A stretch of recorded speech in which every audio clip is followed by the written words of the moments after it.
It's showtime, folks. Welcome in Chasing Big Joe, 1025, 1063 The Game on this Thursday, live at Kitchen Notes at the Omni Nashville Hotel, our home away from home. He's Big Joe, Almond Milk Dubin. I'm Love it. Chase McCabe. Dr. Craig Nick Frazier on the ones and twos back at the studio.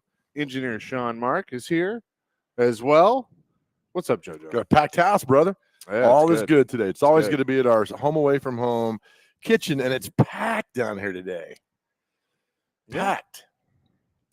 It is. It is. We walked in this morning and immediately started signing autographs and shaking hands. I Right. mean, you had a line out the door. Todd Rodemel had to cut that off. I was like, guys, I got a radio show to do. yeah, so you had a radio show. It's all our ball club. then That's they're what like, you oh, said. wait, hold on. You're not who we thought you were. I was like, well, that's on you.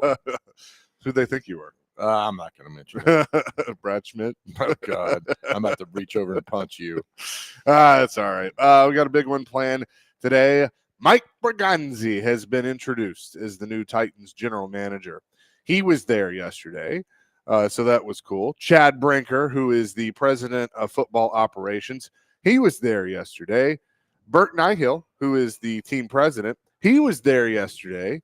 Brian Callahan, head football coach, he was there yesterday. Amy Adams Strunk, the controlling owner, she was not there yesterday. And I got to start with that. Okay. Look, I have come to the conclusion that she's not going to take questions. You know, she might do a statement every now and then. But you've been there when you've introduced Rand Carthon. You were there with Brian Callahan. I'm pretty sure she was there with Robinson and Vrabel. Right. Why weren't you there for this? Bro, she got her money from Nashville for the new stadium. Do you really think she cares?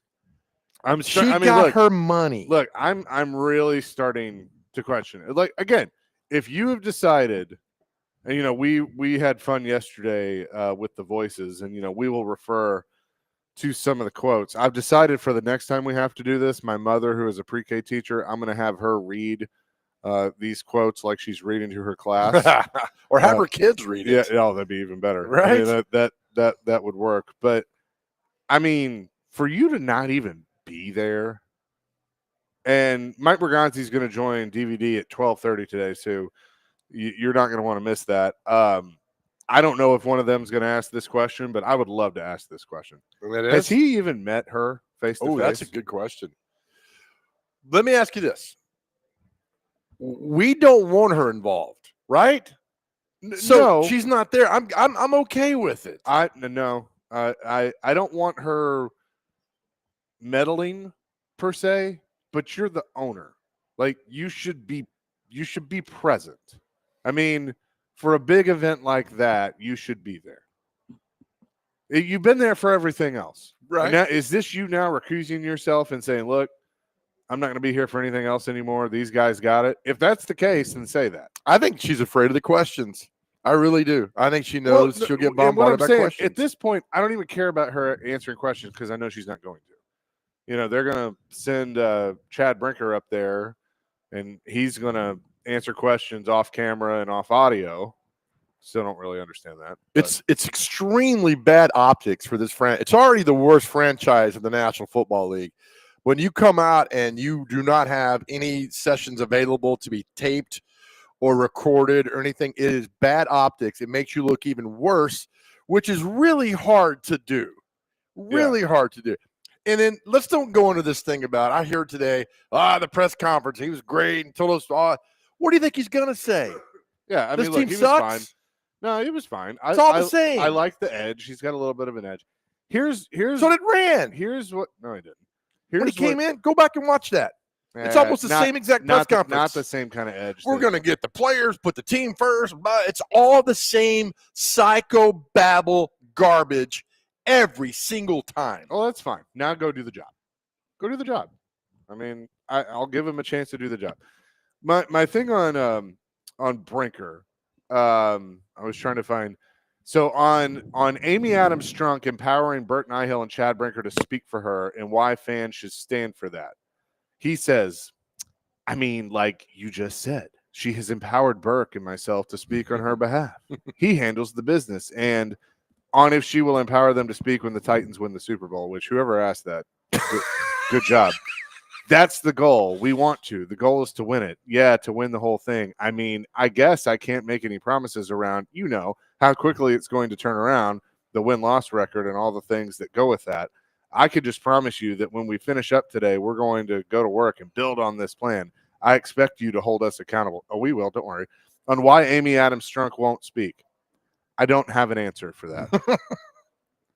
That right there, I don't have an answer for that. I mean, and I'm sure, there were people in that organization that were going like, right, but nobody has an answer for that. No.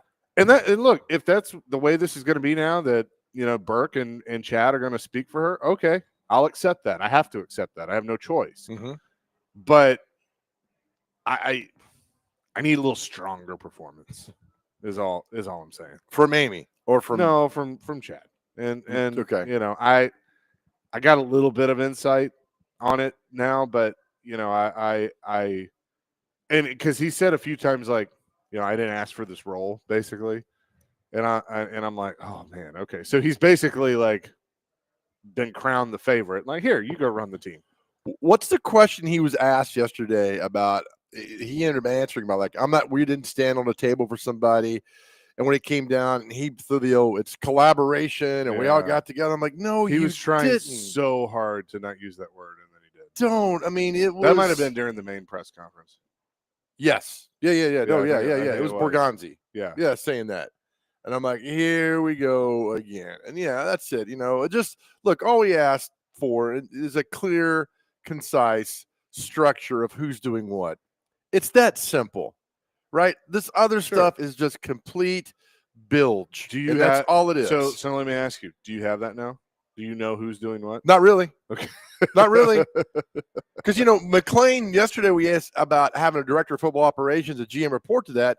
Is this kind of around the league? He's like, I've never heard that before until now. Until the GM has to report to somebody. Normally the GM reports to the owner. Now the GM is reporting to this guy. So what do you do? And so it's more cluttered now, I think, than it was before. I right? Agree. Am I missing something? No, I don't think you're missing anything. I think I mean, look, at the end of the day, if somehow Mike Borgonzi is this just guru and he comes in and builds this roster and it's awesome and they start winning games again, nobody's going to care about this structure.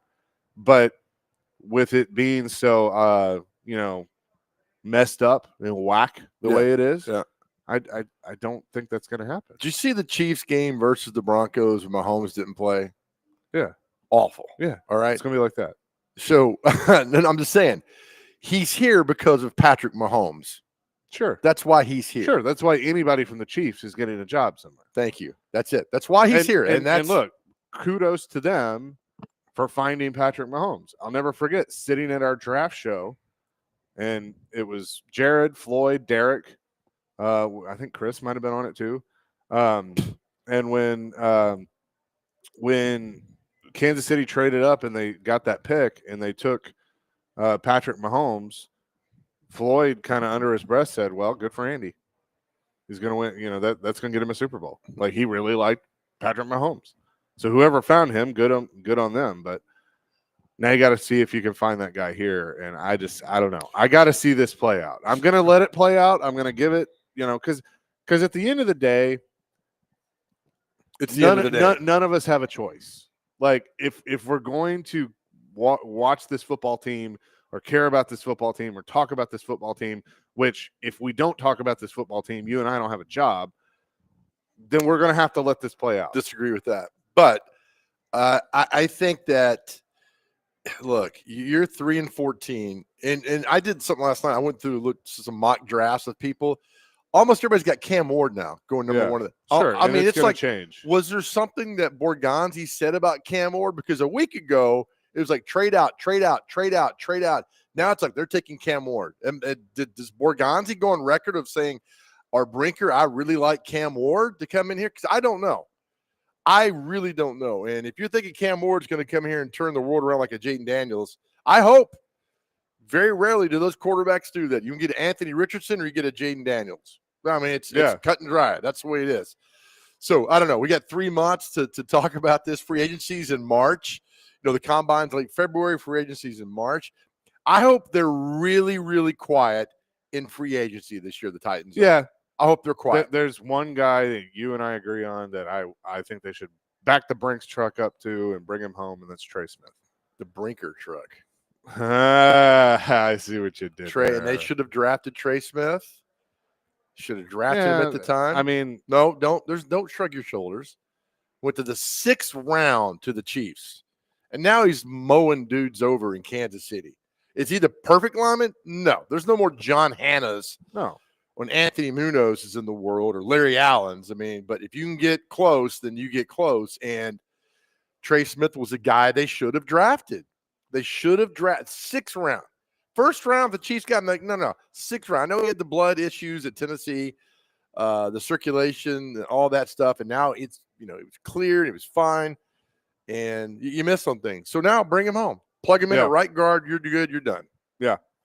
And again, Mike Berganzi going to join DVD today at 12:30 as he's kind of making the rounds. 615-737-1025. That's our phone and text line, driven by WilsonCountyHyundai.com. What do you think about the press conference? Do you care? How do you feel any different now moving forward? Plus, there was some news with another AFC South team yesterday that I'm kind of paying attention to. It's very interesting. We'll talk about that and much more next. Chasing Big Joe, we're live today at Kitchen Notes at the Omni Nashville Hotel here on 102.5, 106.3 The Game.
What does that mean, full authority over free agency? I thought Chad had full authority on the roster. Well, I have full authority over the process. Now, Chad will break tie if there's ties. He's in charge of the 53, and that's why that is put in there. But I'll have full authority over running the meetings, the draft. I will pick the players. He'll pick the players. That's Mike Borgonzi yesterday at his introductory press conference. He's in charge of the process. What does that mean? Well, he did not answer the question. I no, because I don't think he knows the answer to the question. I don't know if anybody really knows the answer to the question. Chasing Big Joe, 102.5, 106.3 The Game. Chad Brinker's final say, didn't say it. Chad has final say of the roster. He's kind of said that, but what he's trying to do is be like, I can break ties and all that, but I probably won't have to. And Jared did a good job of kind of staying on them of, okay, let's say that Mike Borgonzi has a player that he really, really likes, that he wants to take with the number 1 overall pick. But Chad Brinker doesn't like him. Is Chad going to overrule that? And the perception they tried to put out there yesterday was, no, he wasn't. But let's see when we get to that point. Like if Borgonzi likes Shedeur Sanders and Brinker likes Cam Ward, who's going to end up getting drafted? Right. That's what I want to know. Who's got ultimate authority? Yeah. Why are we asking anything else but that? Right. And then for people to say, like, I'm tired of hearing, who has final say and power, then you need to just quit commenting. I'll take your commenting power away. Like that's the biggest thing that we need to talk about with this. Yeah, this is a complete nonsense. Who's got final power, and that's it. End of press conference. I'm happy to be here. I want to win. All right, take care. You're done in 30 seconds. This whole we're going to put the player, you're here for the player and the team. And it's, again, I said it last segment, same psychobabble BS we hear every single time. Just say, look, I'm here to win. Watch us win. All right, take care. Have a good day. You're done. You're out. Yeah, but that's not how it works. I know it's not how it works. But are we talking about anything out of the press conference? You wouldn't want it to be that way either. Why not? Why can't I come in and say, we're going to win? Watch us win. You know the process? Sure. I got final authority. We're going to win. They say that crap, but I know. But I mean, like, there's just times where it's just like, just answer some questions. That's it. Instead of giving us this BS that, they love to do. Did somebody ask him what his title was in Kansas City? Yeah. And then they were like, we didn't care about titles in Kansas City. And Jared said on his show yesterday, then why the hell did you take this job? Yeah. Right. Because your title changed. You're not assistant general manager anymore. Now you're general manager. So what do you mean you don't allegedly care about titles? Yeah, allegedly. Justin on our text line says, guys, I love the dramatic reading of the buffoonery over at the Titans. If this team, that's a great word, by the way. If this team wins anything, it will be a miracle. When has anything ever gotten better by acting like a government-ran dog and pony show? That's a great point. I am cautiously excited about the new GM, but it sounds like a wash and repeat of last year with new faces. That's a perfect text. Thank you, Justin. We all see through this. And again, not to belabor the point, but I mean, who's running the show? Bottom line, who's running the show? That's it. Yeah. That is a great question. Let's go to our phone line. Driven by WilsonCountyHyundai.com. His voice was used yesterday when we were reading through the transcripts. Kenny the mailman joins us now. Hello, Kenny. Good morning, dear friends. How you doing, buddy? Listen, through the years, I've been awarded a Postal Achievement Award from Postmaster General Marvin Runyon. I had an article written by John Siegenthaler that went nationwide, but they both pale in comparison to having my Titans announcements read in my voice. That might be the highlight of my career. I'm sorry. I'm so sorry. We love you. My wife was listening. She taped it and said, I'm playing that at your wake. And I went, forget that. Joe's going to be my guest speaker. Would you accept that job, Joe? Absolutely, I would accept that. As long as there's donuts, I'll do it. I was howling. But listen, seriously, we sort of equate being wealthy or quote-unquote well-educated with the ability to communicate. Being Right. be able to communicate is simple. Look people in the eye, say yes sir, no sir, just like my dad taught me. If you remember a few years ago, there was a funny looking guy and all he had was charts and a pointer, and he was one of the greatest communicators. Do you remember Ross Perot? Oh yeah. Oh yeah. You know what? We just need a few charts. We need to show them we're here. We need to get there. Let's get together and do it. I'm all ears. Y'all have a great day. All right. Thank you. Kenny Thank you, dropping Kenny. a Ross Perot. That was good. Appreciate that and the call. But you mentioned John McClain earlier when he was on our show yesterday, and we were having this discussion. Here was John McClain talking about Brinker and final authority. As far as Chad Brinker having final say, and no matter how they try to spin it, if you have final say, you're the boss. And it doesn't matter if he's supposed to be the tiebreaker or whatever. Chad Brinker, Amy Adams Strunk is giving him all the power. Bingo. At the end of the day, bingo. It's so simple. But This is so simple. here's my concern. And I've never met Chad Brinker, and I would like to, but we were doing our show yesterday, so we couldn't go over there. And he said at the beginning of that get together at 10 that he wants to get to know everybody, and I'm like, okay, you know what? I believe that. I and the more that I've kind of listened to him and watched him, I definitely believe that, because I don't feel like that's his strong suit. Like, speaking to the media is definitely not something That's fine. he's strong at. And look, some people are, some people aren't. That's why Amy Adams Strunk chooses not to speak, because it's not her strong suit.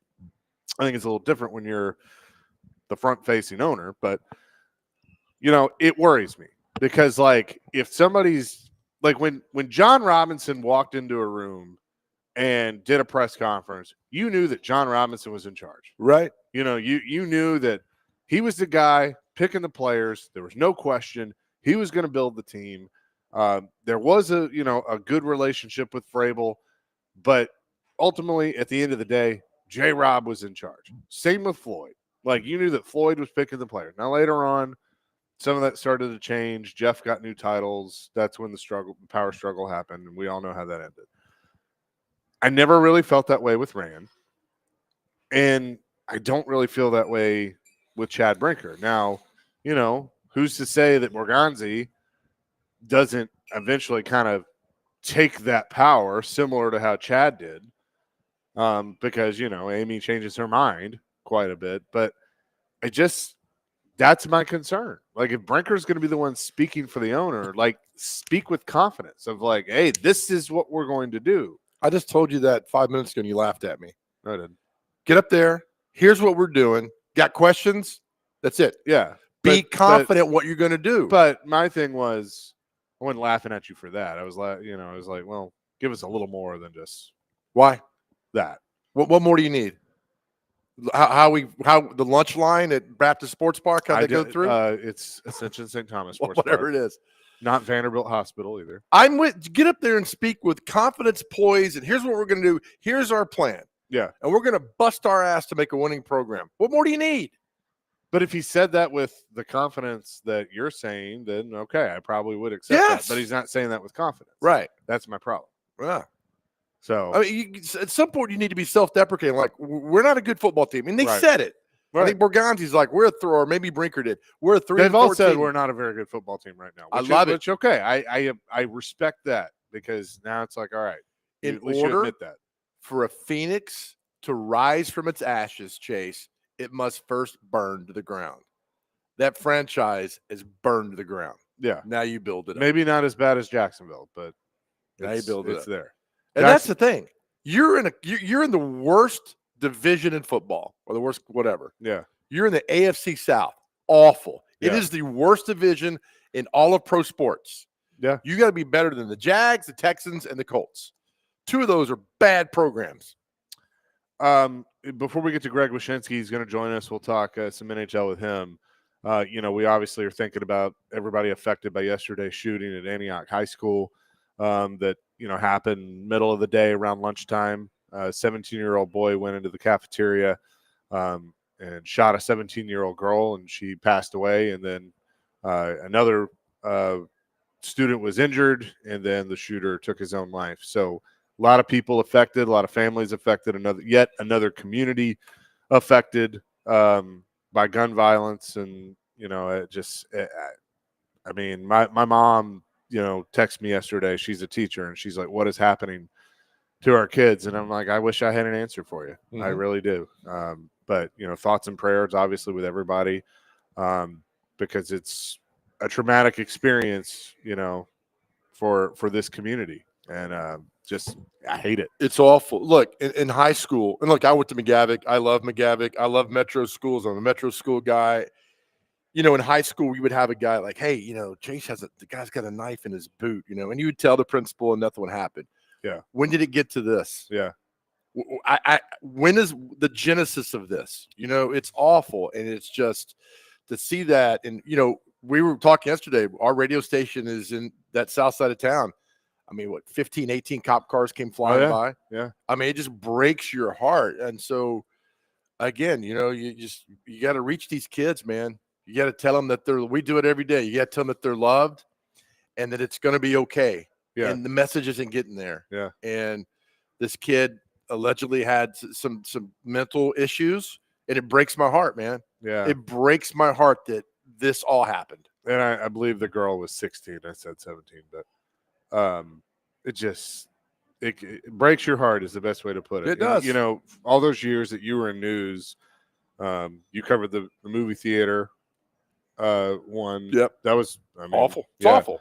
I thought about, obviously, I texted with a couple of reporter friends yesterday that it's just like it takes it out of you. And I mean, obviously you're thinking about the victims, right, more than anything, but it's just, well, we sat here a week ago today, with John Drake, and talked about this. Don Aaron, and Chief Drake was like, I hope it never happens again.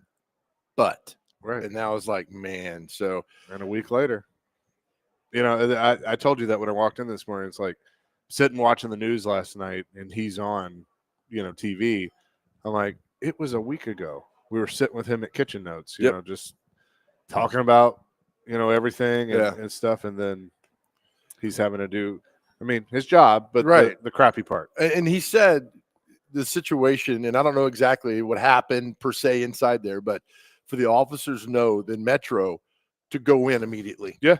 Not to sit, like he said, we watch Uvalde, it broke our heart. If anything happens here, they go in immediately. So I know that's their job, but we saw the first responders heading out there yesterday. And again, man, thank God for the men and women, first responders in the police department.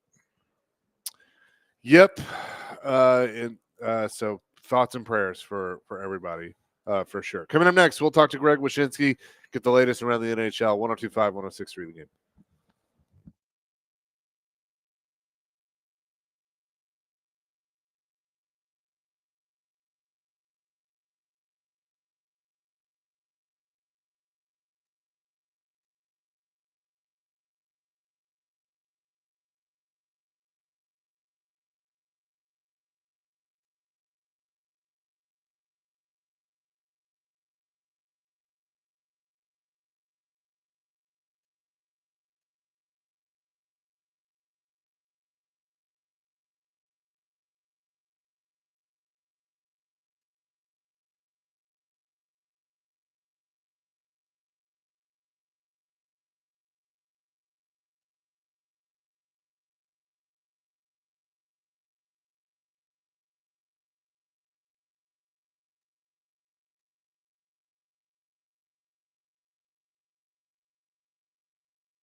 Big Joe, presented by the Omni Nashville Hotel, which is where we are today at Kitchen Notes.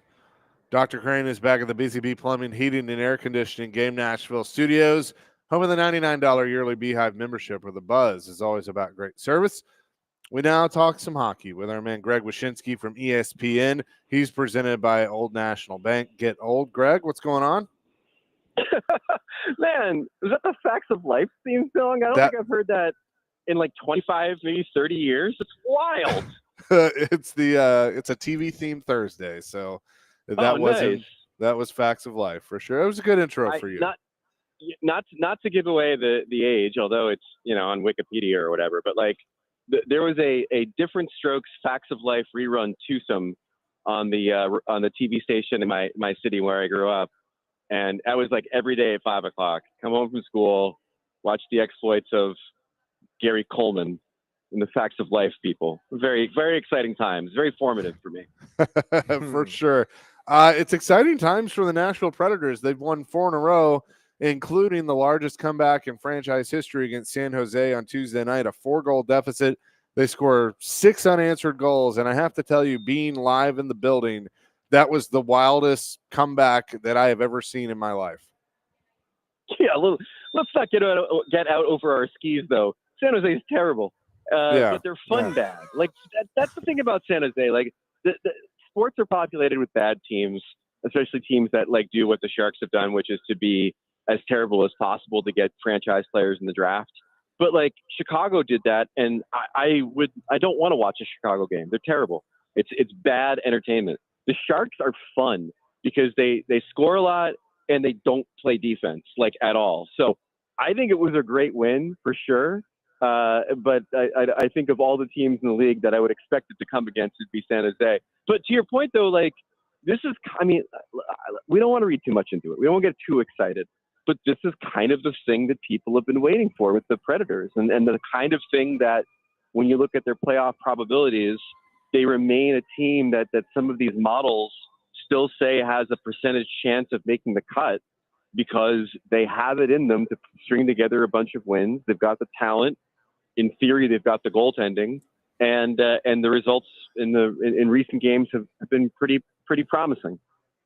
Yeah, I mean, they're in striking distance at this point. Obviously, they need to keep winning and have a few things go their way. I know you have your bubble watch, and rightfully so, you don't have them on that right now, but who in front of them do you think could falter kind of in this second half and give the Predators a chance?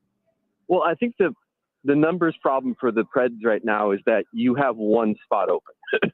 Right. I don't see Winnipeg or Minnesota or Dallas or Colorado ceding a playoff position to the Predators given the gap between the teams points wise. So what you're basically looking at is the second wild card in the West, which means you're looking at Vancouver, you're looking at Calgary, and that might be it as far as the teams that you really have to worry about. I mean, there's a few that are kind of like in between. Utah is still hanging around. But like those are the teams you have to worry about. And so the good news is that outside of their great rookie goalie, I don't think Calgary is all that good. And Vancouver, I mean, it's been one step forward, 3 stumbles back all season for them. And the off-ice drama of Elias Pettersson and JT Miller and what they're going to do to resolve that situation, I think has kind of been a toxicity for that team all season. So they're kind of a mess. So it's not out of the realm of possibility that second wild card spot could still be open if the Preds make a miraculous second half run. Greg, right now, Washington's got 69 points, Winnipeg 67. Who do you think right now is the best team in the NHL from top to bottom? In the NHL? Oh boy, I would,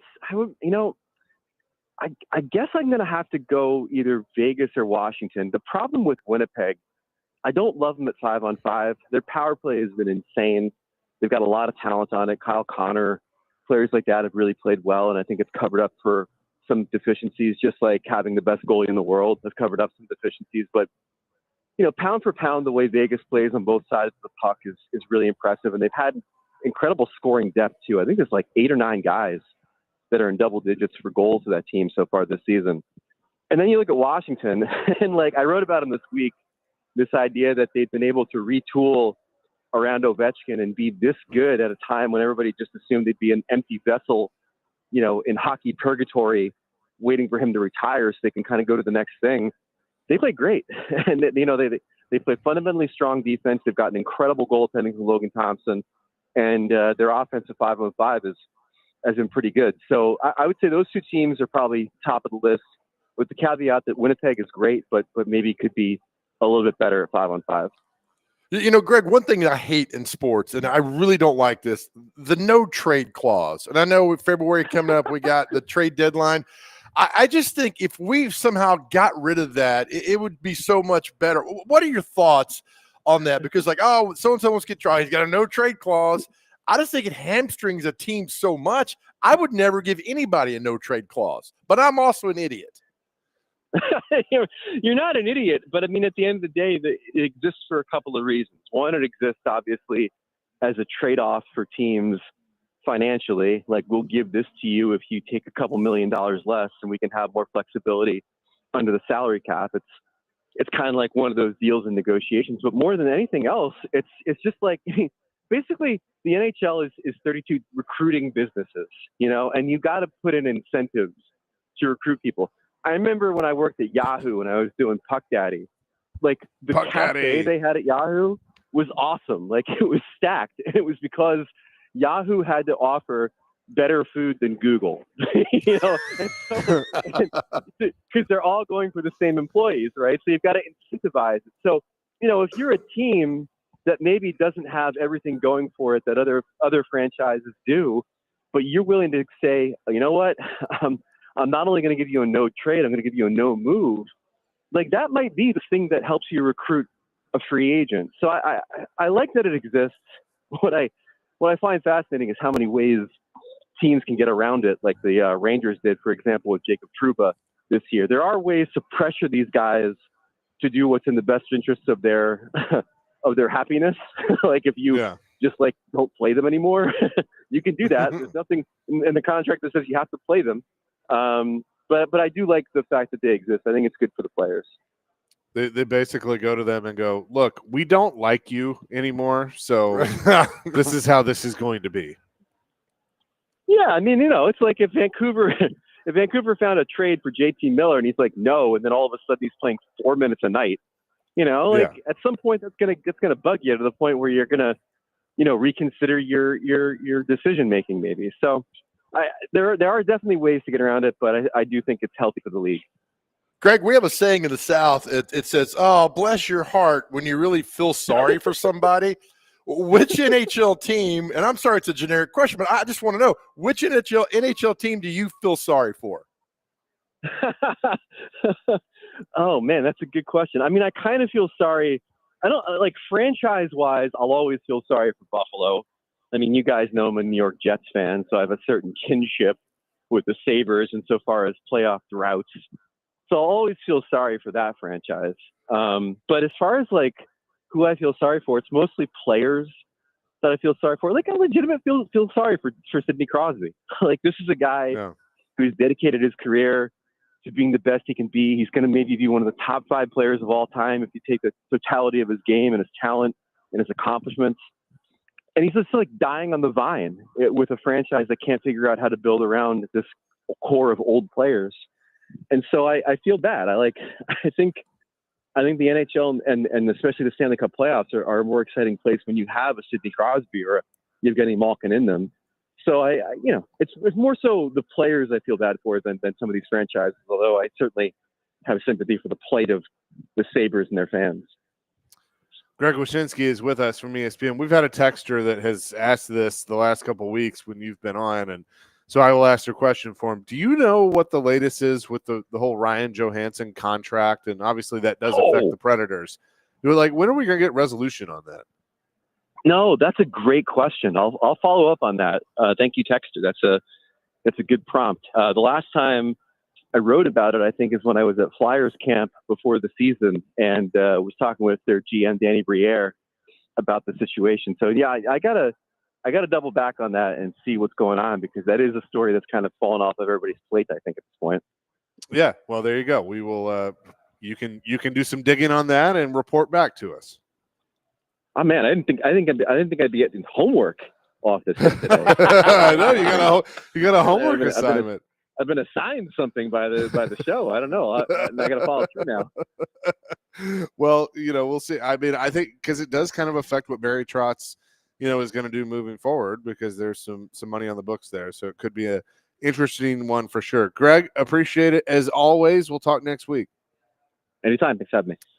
Greg Wyshynski from ESPN, their senior NHL writer, joining us, presented by Old National Bank. Get old. He joins us every Thursday at 9:30. We'll get back into some hockey at the top of the next hour when Predators assistant coach Darby Hendrickson joins the show. He will be on with us. We'll get back into the Titans press conference yesterday and what's next for the two-tone here on the Chase and Big Joe Show, 102.5, 106.3 The Game.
Hey, tune in to 94.9 The Fan tonight for Vanderbilt women's basketball. The Commodores will take on Arkansas at Memorial Gym with a 6:30 tip-off. The pregame show with our man Jake Lyman begins at 6:15.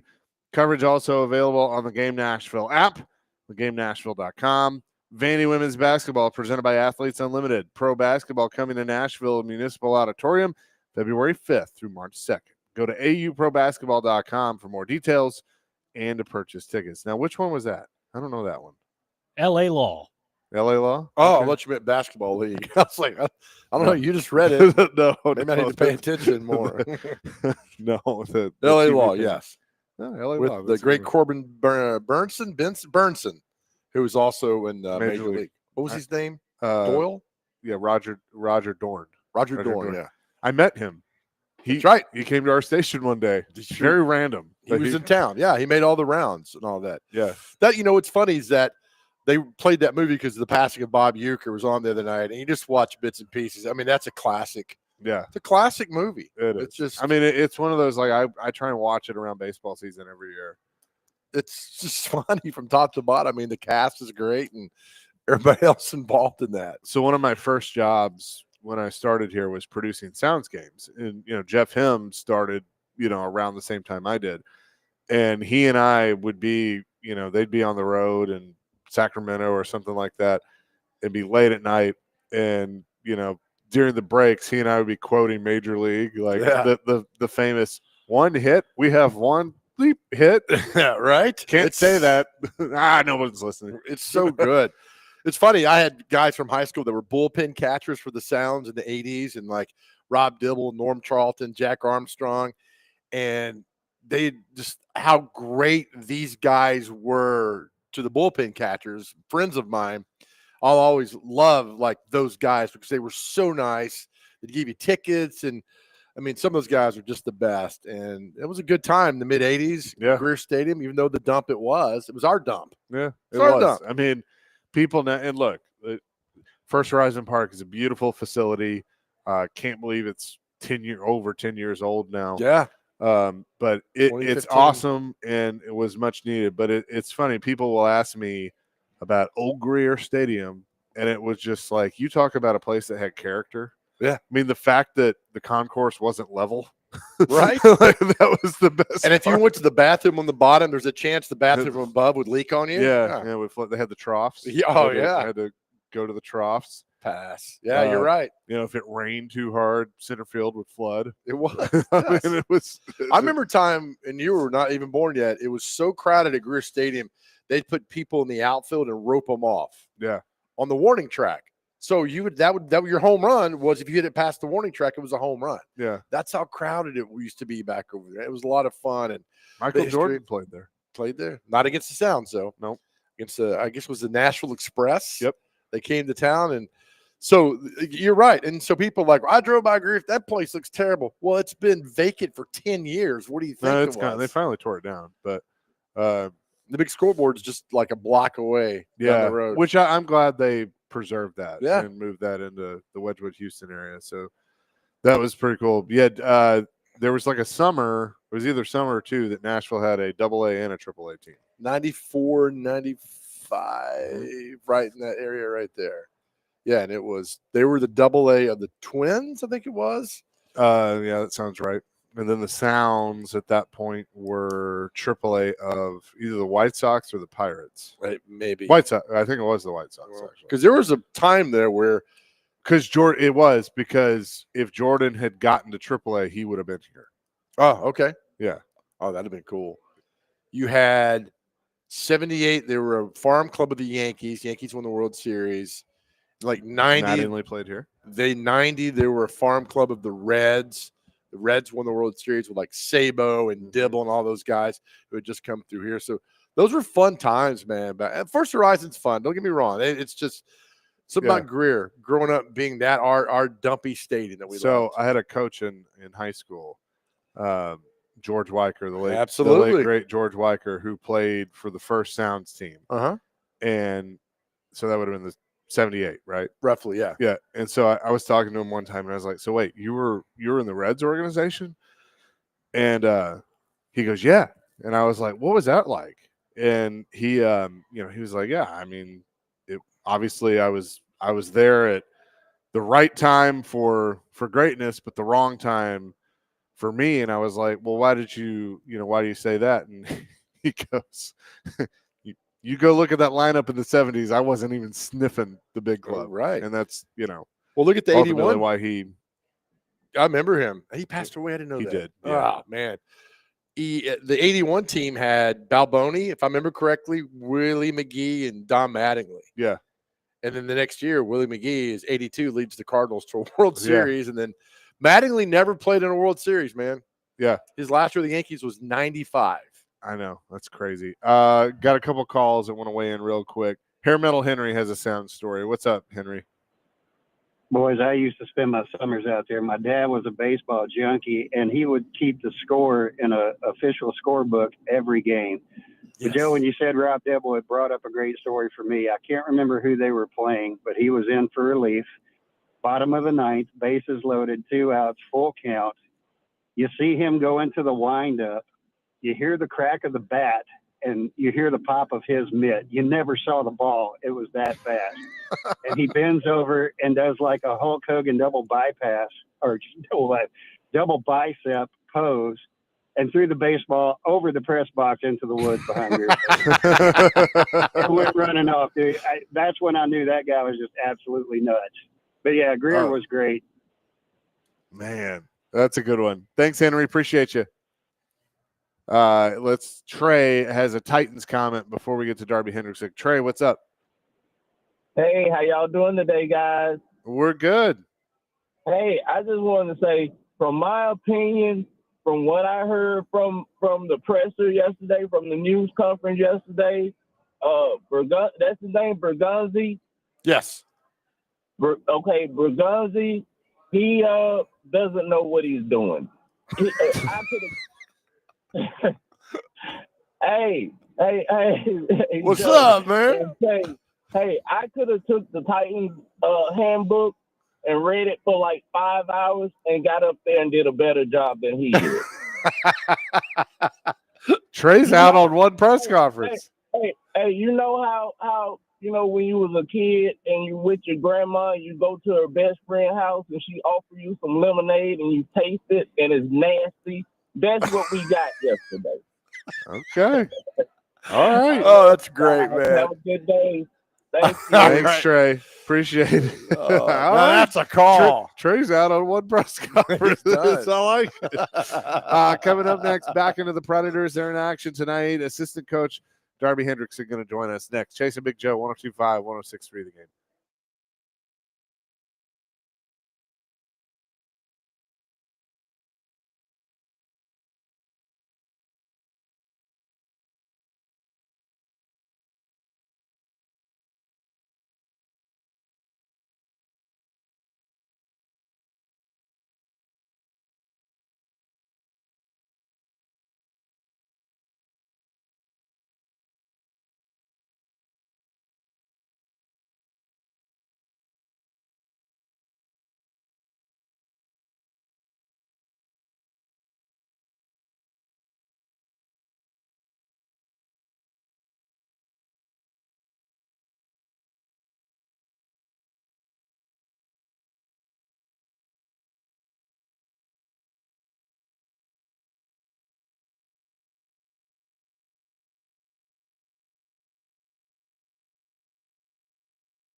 Hour number 2, chasing Big Joe, 102.5, 106.3, the game on this Thursday, live at Kitchen Notes at the Omni Nashville Hotel.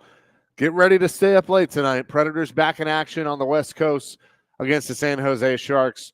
Pre-game at 8:30, and the puck drop just after 9:30 here on 102.5, 106.3, the game. We say hello now to Preds assistant coach Darby Hendrickson, who's on the line with us. Coach, how you doing? I'm doing great. How you guys doing? Well, we're doing pretty good. 4 in a row. You'll take that. I mean, but what was it like the other night? You guys down 5-1, was it, in the second period? 6 unanswered goals, largest comeback in Predators history. Obviously don't want to make a habit of that, but it was pretty fun to watch. No, I mean, it was, I mean, I would say after the first period, it's, 4-1, or it could have been 6-1. I mean, it's just hard to explain on certain nights where, every time they touch the puck, it's, they make a play, we take a penalty, we turn the puck over, they make a play. But I mean, credit to the players because, there were messages before the game and, being prepared, trying to keep extending how we're going.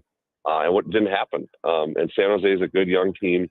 But the guys battled, and it was different guys across the board who contributed. I can't even explain it still, to be honest with you, because, to be down 5-1 and come back, pretty amazing night. So you got both sides of it, but it was, if you were in attendance, you got your money's worth.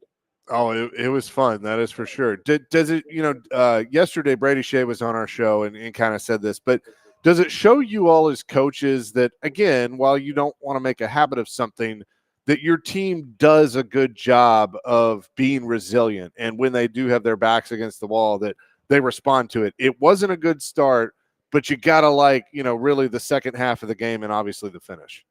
Definitely. And a lot of that comes from internal, meaning, us as coaches have to prepare the team, the best we can, to set the stage. And so they know they're prepared, who we're playing, those type of things. But, those type of things in the period when we're not in there, that's when it comes out. That's when guys push each other. That's when guys say, we're coming back, or we're going to do this to give ourselves the best chance. And that's great. I get credit to them because you can preach, you can coach.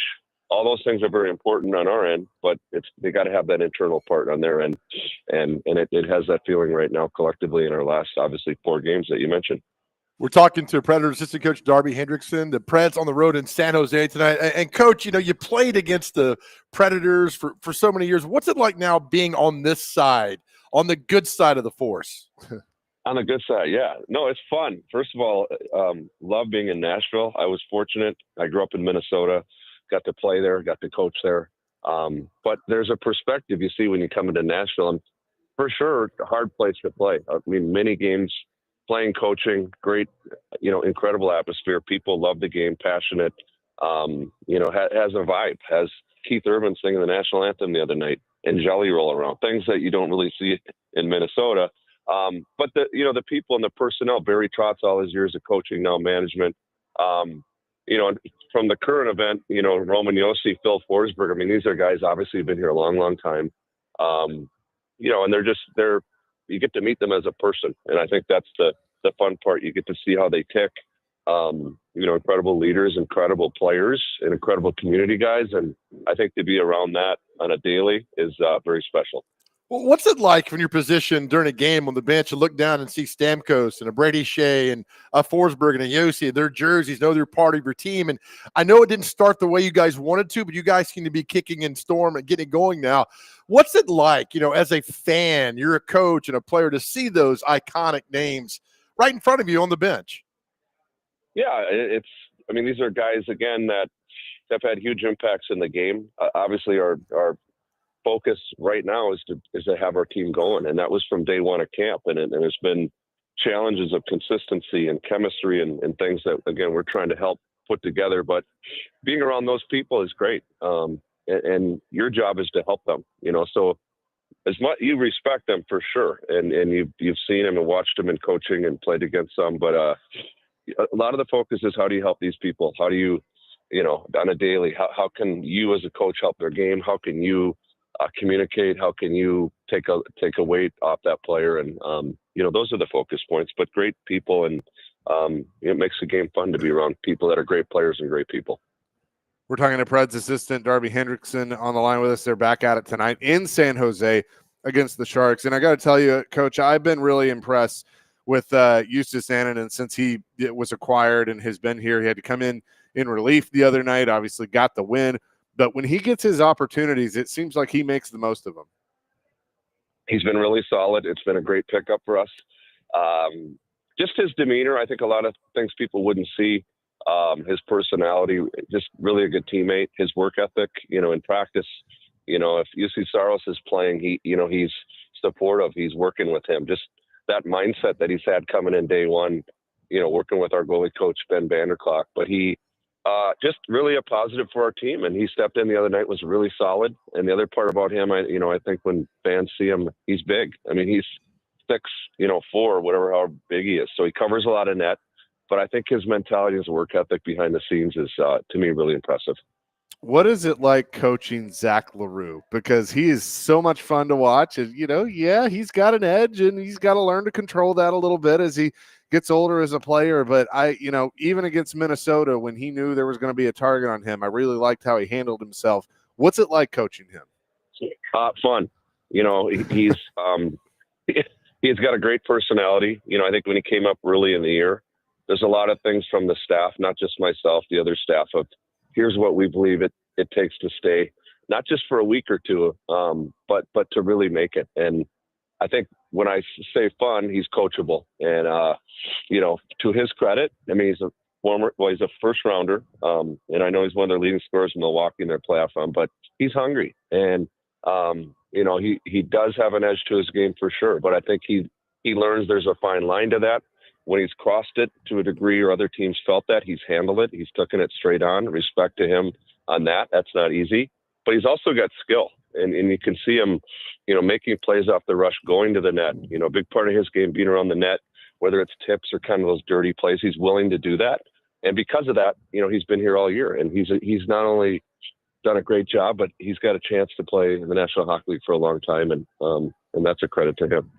Talking to Predator assistant coach Darby Hendrickson on the Chase and Big Joe show. Coach, what is your job during the game? I know you guys all dress. You look great. What is your job? I'm always curious. And look, I'm a hockey fan. I'm not an expert. I don't know the lines. I just love the game, and I love the Nashville Predators. But during the game, do you get to yell at other teams, the players, or what do you do? No, never yell at other players. No. But I would, like, you're in tune with your staff would be the answer. You're there for reminders of players. You're there to make adjustments that your head coach wants. Things you see, you correct. Things you see that you like, you reinforce. The other part is, the different personalities we have on the bench. Andrew Brunette, very vocal. You don't need four guys yelling and screaming on the bench. You need, I try and bring a calmness, but also reminders, and you're in tune with everything that's going on. If you see an adjustment we might make 5-on-5 or a specialty situation, you're in tune with your head coach, you're in tune with your other assistants. So there's a lot of communication, but at the same token, I know as a player, you don't want to coach in your face after every shift. So I'm very conscious of that. But at the same time, when correction is needed or reinforcement, you're there to do that. So, and I love your patience, because I could not be patient as a coach, because if another opposing player came by and yelled at me, I don't know what I would do. And so you just got to hold your tongue in, right? Yeah, that's the players. I think I kind of was joking when you said, if you're yelling at players as a coach, it's a no-no. I mean, if something happens across the bench with another coach, it's pretty rare. But that's one thing.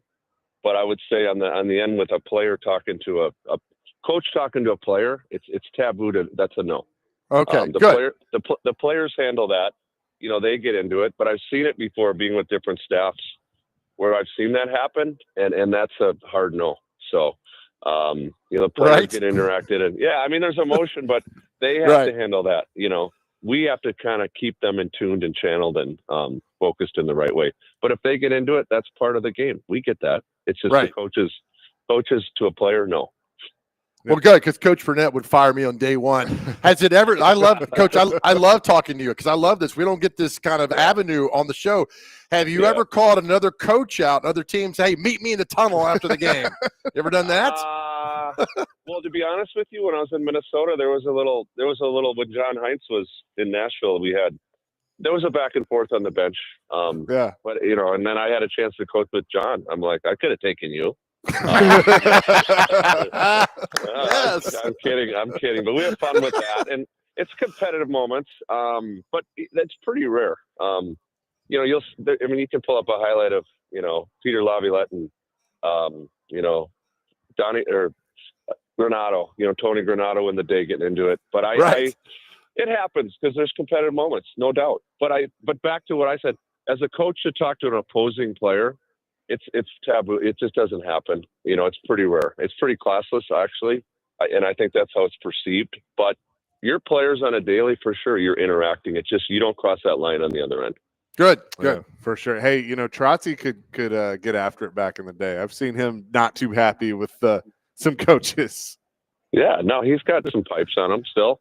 But I think it's again you want emotion, and it's the same type of thing with referees. Like you gotta fight for a call you believe or lean to a degree, but you also you overdo it. Now your bench is yelling, screaming, and now your discipline is not focused in how you got to play. So it's a fine line with a lot of those parts.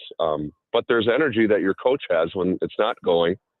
Where he challenges a team, and you need that too. It can't be calm and quiet with everyone. You got to have that balance, so that your energy is going in the right way. Yeah, no doubt. Coach, this was a lot of fun. We don't get a chance to talk to you a lot usually with our morning show. So thanks so much for doing this, and good luck tonight in San Jose. Appreciate it. Thanks for having me on, guys. Yeah, absolutely. Coach Darby Hendrickson, assistant coach for the Nashville Predators, joining us here on the program. They're at it again tonight against San Jose. We'll have pregame coverage for you at 8:30 right here on 102.5, 106.3 The Game. We'll get back into the Titans and all the news from yesterday. Do that next. Chasing Big Joe, 102.5, 106.3 The Game.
Do you know of a press conference in which a general manager or head coach was introduced in which the owner did not bother to show up to the press conference?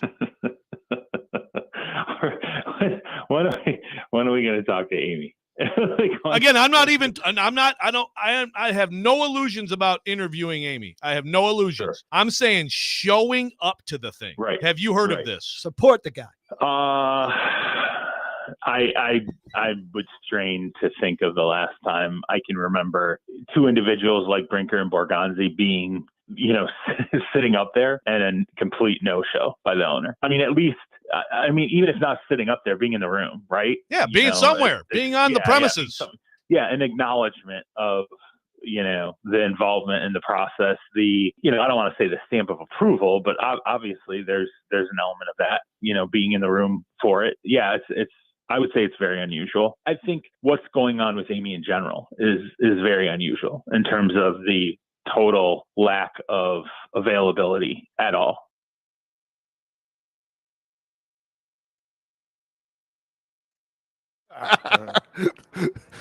How appropriate. That was Charles Robinson this morning on Robbie and Rex Road. The Titans feel like the Muppet Show sometime. Do you think Amy had this production put together when Mike Berganzi walked in to the lobby? I mean, the Bears did that for Ben Johnson. We didn't get our video this time. Where was everybody Let me ask clapping you, and applauding? what do you think she was doing yesterday at 11 o'clock Houston time? They're on the same time we are. I don't know. I do want to just be a little bit of devil's advocate for a second. I know the weather is not great in Houston right now. Somebody texted in and said all the airports were closed. Wouldn't you just say that, though? Like, wouldn't you, before the press conference, say, hey, just so you know, Amy could not be here today. She's stuck in Houston because of the weather. She sends her best regards. But to my knowledge, that was not said. Let me ask you this. Did that weather just hit Houston? They had no idea that was coming? Or was it planned a week ahead? It was. So fly up here. I know. Look, she's afraid. That's why I want somebody to ask Mike Morganzi the question, have you met her face to face? Because I don't think he has. No. That's speculation on my part. Probably over Zoom. But look, again, she got her money. She got her money to build the stadium. She doesn't need anything from you anymore. She got it. And look, for you fans that don't care about that, that's fine. You are more than welcome to feel that way. I don't see how you can. Like, especially if you're a season ticket holder and you're spending your hard-earned money to go support her football team, for her to not even show up to the introductory press conference for the general manager, I mean, I'm just looking at that. Like, nothing surprises me anymore, so I'm not going to say that I'm mad, but I'm just like, are you serious? Are you kidding me right now? Right. Like, I'm with you, man.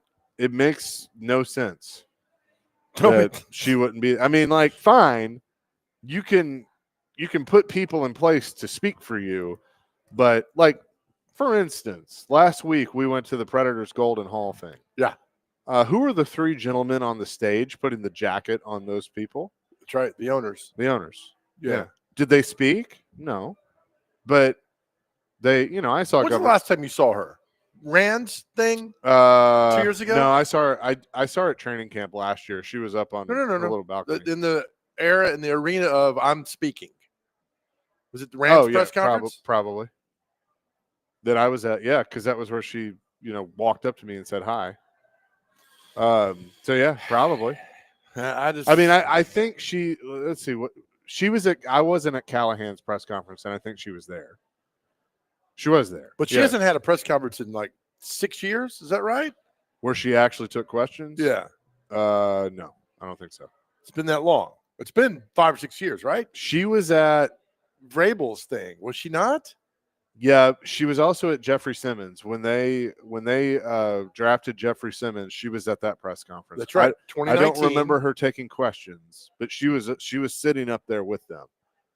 Actually, you know what? I do think she answered a couple questions about, because I think obviously his character, those things, and because I remember her being like, we talked to him and know he's going to fit and all that stuff. I mean, it was pretty basic stuff. It was nothing hard hitting, but Right. but the organization was in a better spot then. Like we weren't constantly questioning those things then. She could fly up here from Houston in an hour and a half, roughly. Go to the press conference, take the picture, and be done. Yeah. I mean, it's Look, and I'm with Rex Road that we played that clip. I'm kind of over the whole, like, she's not going to speak. She's not going to do an interview. Like, she'll do an introduction, but she's not going to take questions. She's not going to sit down and do an interview, until they figure out who the next Mike Keith is. Then she might start doing those things again, or sit down with Amy Wells or whatever. I know she's not going to come on this show or do anything like that. I've come to terms with that. But to not even be at the press conference, I just, and I'm waiting for them to be like, oh, no, she was there. She didn't want to make it about her. I'm like, bull hockey. all right. Again, she shows up, takes questions. What are you asking her? But I thought beating this dead horse, but I thought the question yesterday in Chad Brinker's availability, okay, she's empowered you and Burke to speak on behalf of the team. That's great. Is she going to let you speak if you guys win the Super Bowl? Or then all of a sudden is she going to be like, well, I'm so happy that we won the Super Bowl and we just want to thank everybody? Like, what a delusion. This team is I mean, that's a fair question. Like, you're not gonna speak and you're gonna go hide and everything when you're a 3-win football team, but when you're a 15-win football team and you're holding the Lombardi Trophy, are you still gonna hide? Right. That's a good question. Probably not, if I had to guess. I'm with you, man. We're all running around. There's that great video of that dog that's chasing a chicken on a farm, and the chicken starts chasing the dog, and they go round and round and round. And like, you can watch this for hours. That's the Titans. The dog chasing the chicken, chasing the dog. It's just all round and round. And I just need solid things, man, answers. And give me a 32-minute press conference where he did great in the press conference. I'm so sick and tired of that. 3837. If only Amy had shown up to give us another high expectations quote, then we would really feel satisfied with the organization. Oh, yeah. But, I mean, we laugh about the Rand thing 2 years ago. Like I said, the Bears did it yesterday with Ben Johnson. But that was such an awful show. I know. Looking back now, are you embarrassed by this? A little bit. You got to be embarrassed. Look, here's the thing, and I don't want to spend. I know we're rehashing a lot of things, but it's important. The fact that they did it for Rand and then didn't do it for Borgonzi, it's telling. The optics are not good. It's very telling. I mean, they treated Rand like Mick Jagger. Yeah. And I'm like, who was this guy? And look, I thought it was before I even knew anything about Rand Carthon or how he was going to be as a GM or whatever. I thought it was kind of silly when they put that video out. Yeah, like okay, whatever. But the optics now there's just bad optics with all of this. But every bit of it. 615-737-1025. Paul, hang with me because I want to get to your call because I have a feeling it's going to be a good one. We will do that. Take your calls, texts on our phone line, driven by WilsonCountyHonda.com, 615-737-1025. Continue the discussion. Next, Chasing Big Joe live at the Omni Nashville Hotel, 102.5, 106.3 The Game.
But let me say this. The idea that Amy has final say, that's cute and all. Amy doesn't want final say. She's giving it to Chad. She doesn't want it. She doesn't want them coming to her to solve a football question, final say. She has given that to Chad.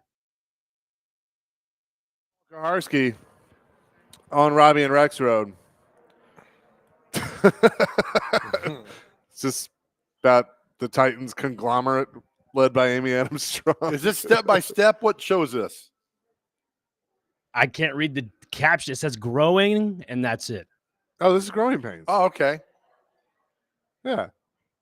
Why can't you read the caption? Because it stops after that. It says growing and then TV, and I'm like, okay. Yeah, So it's growing pains. Okay. That's a good one. You know, here's the thing: as we have this conversation, if she does completely just disappear and then now she's not making the final say, like, is that almost a good thing?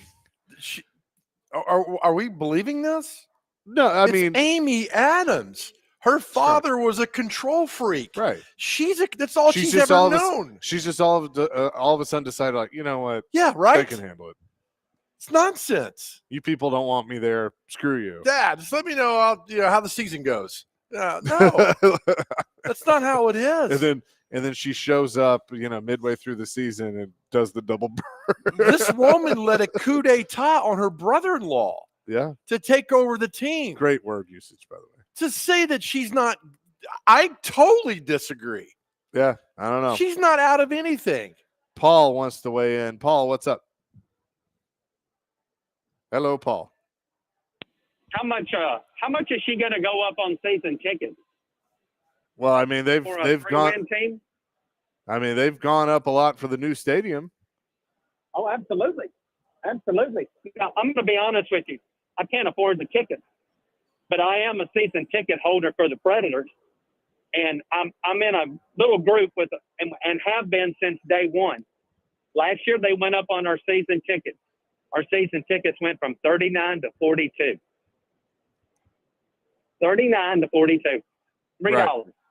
Yeah. I thought that was pretty reasonable, considering the people that they brought in, and I never complained about it.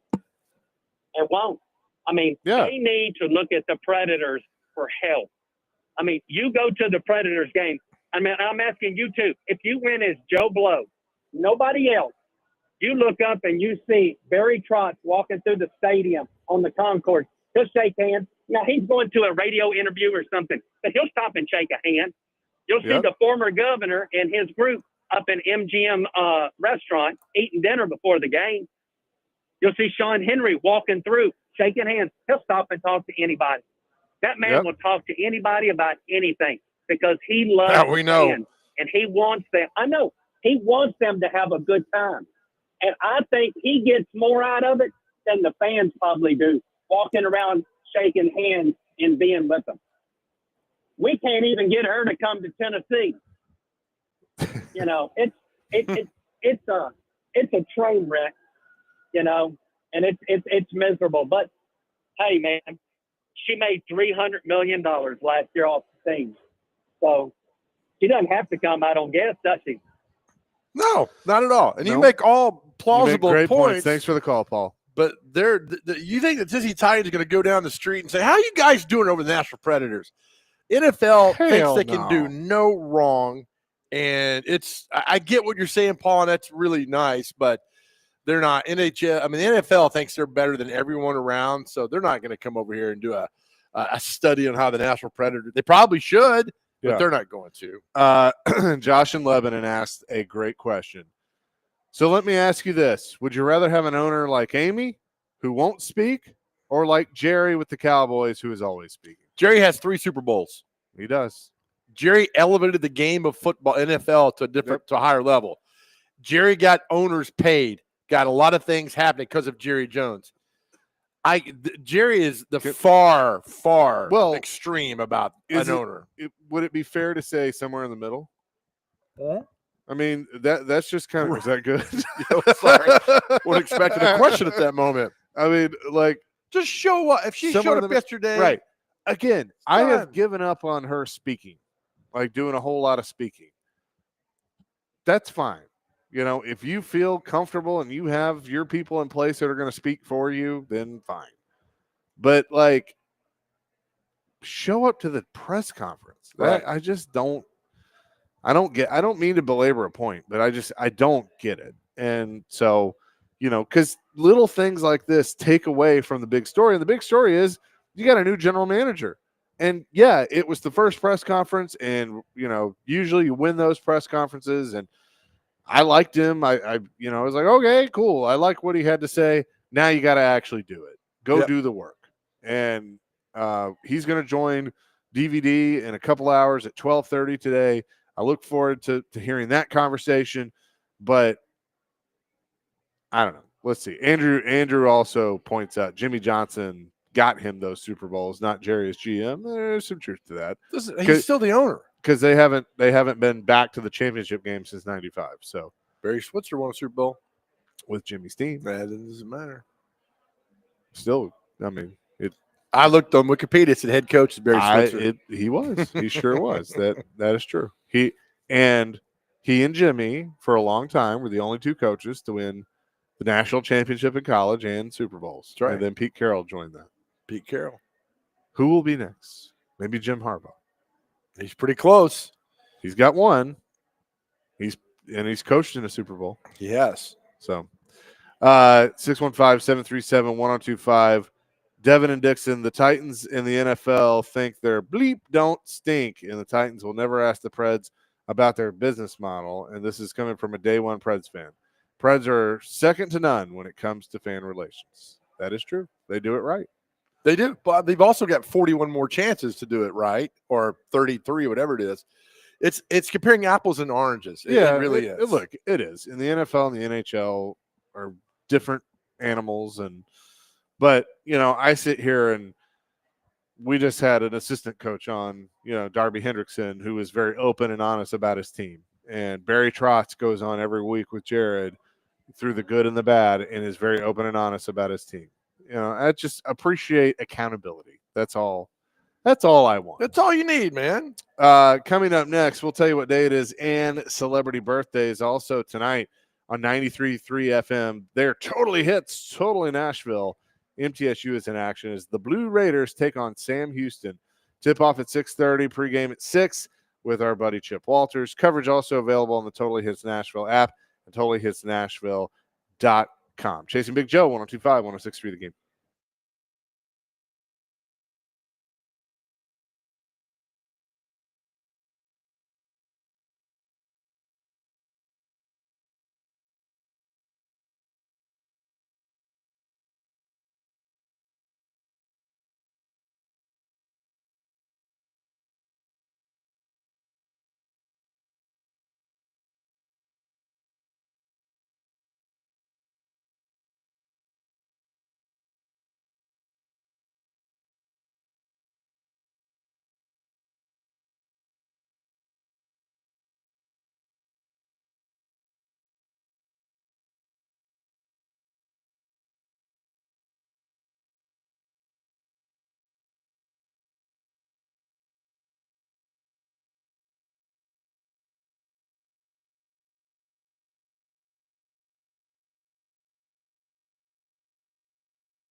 Chasing Big Joe, 102.5, 106.3, The Game here on this Thursday, live today at the Omni Nashville Hotel at Kitchen Notes.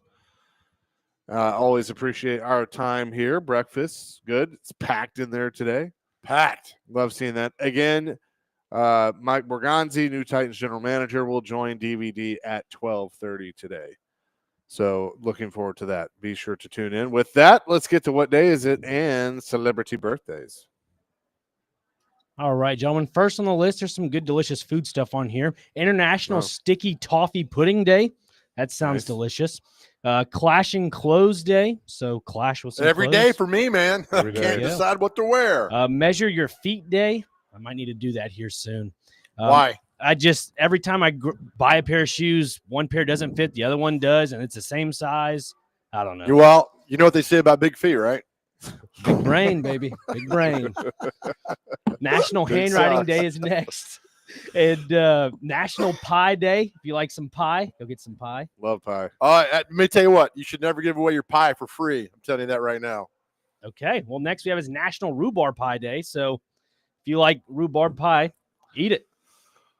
You know the Rock's favorite pie. Can't say that. Blueberry? What is it? It's not pecan. The next we have is Snowplow Mailbox Hockey Day. So not sure what that is, but we're continuing. Women's Health Weight Day is to wrap it up there. So shout out to the weight there. What? Same. What size are your feet, man? I don't know, Joe. I'd have to look. You don't know your shoe size? Well, I do, but sometimes it goes into halves, and that's why it frustrates me. I always got to get my feet resized from time to time. Yeah, damn Canadians, the Habs. All right, time for celebrity birthdays. Got to get these within 2 years. Here we go. Our first birthday. Yeah, nobody's got the absolute magnetism of one Robin Zander. How old's Robin Zander today? The lead singer of Cheap Trick. 74. 60. 72. Chaser, your mama's all right. Your daddy's all right. Next is actress Mariska Hargitay from Law & Order. All 78 seasons. 56. 62. 61. It says a fun fact about Mariska Hargitay was once in a Ronnie Millsap video. Some weird, wild stuff. Kelly Kapowski, Tiffany Amber Thiessen. How old is she today? Also, she was on 90210 as, what was her name on 90210? I don't remember. But she was. My goodness. Valerie. There we go. Yeah, that's it. 55. 58. 51. He's just beautiful. Good loud. Next is don't know her. I just going down. Stay with me. Actor Gil Gerard. He was the original Buck Rogers on TV. 81. 79. 82. Chase up 2-1. Actor Richard Dean Anderson, MacGyver. How old's MacGyver? 67. 73. 75. We're tied at 2. Singer Anita Baker. 67. Shout out Jim Wyatt. Let's see. I'm going to go 74. 67 exactly. Chase up 4-2. CBS Evening News anchor Nora O'Donnell. 45. 50. 51. It's now 4-3. Chase McCabe. Sports birthdays. One of the greatest pulling linemen of all time, former Packer Jerry Kramer. 78. 80. 89. Former USC quarterback, and he fired Lane Kiffin. Pat Hayden at USC. 74. 84. 72. Chase up 5-3. Running back, kick returner, Eric Metcalf, played for the Cleveland Browns. Eric Metcalf is 57. 60. 57 exactly. Chaser up 7-3. Brendan Shanahan.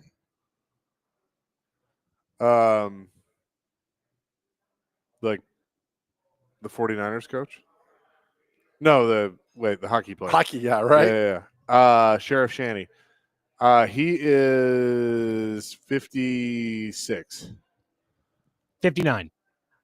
56 exactly. Chase is up 9-3. We got 3 more birthdays. Put out the alert. We might have an upset here, breaking the record.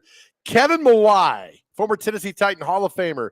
Kevin Mawai. Do not ask him about Halloween. He'll get in your face. Kevin Mawai, former Lipscomb Academy coach. 51. 54.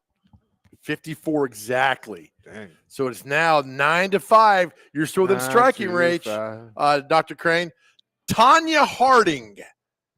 Tanya Harding's birthday today. How old is Tanya Harding? 70. 74. 53. Where do you get 70 from? I don't know.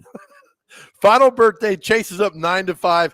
And the Chase, if you get this, you could tie the all-time record at 11. Okay. Tito Ortiz. 58. 61. Oh, he's 50. Jason wins 9-5. Well done. That is going to do it for us here today. I don't know if we hit our out time, but I don't care. We'll be back at it tomorrow at 9 o'clock. DVD coming up next, 12:30.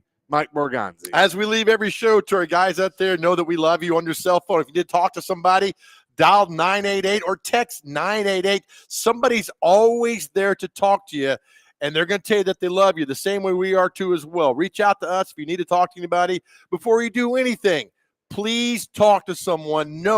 Please know that we love you, and more importantly than anything else, God loves you. Amen to that. Peace, love, rock and roll. DVD coming up next, 102.5, 106.3 The Game.